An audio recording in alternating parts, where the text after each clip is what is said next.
This was a really interesting question.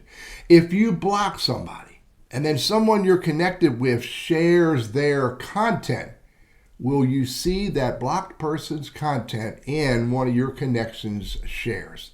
I'm going to do this test. Hang with me.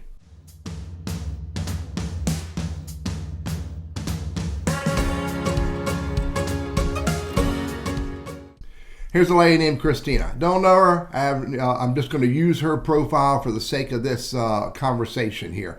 And then over here, you can see here's a piece of content that she has shared. Now I'm going to go back to her profile, and I'm going to go to more, and I'm going to block her. Just going to simply block her. And I'm going to block. Look what happens. Profile's blocked. It goes back to the news feed. Now, if I go over here, I can still see the content, but the moment I hit refresh, this post cannot be displayed. All right, let's go to the next step. Let's go over here. Here's my business partner, and she has shared Christina's content. So I'm going to get the URL. Actually, I'm going to let her send it to me. I'm going to have her send it to Teddy, and I'm going to have her say, take a look at this, and send. Now, let's go back to my profile. Look, I just got a message from Rebecca.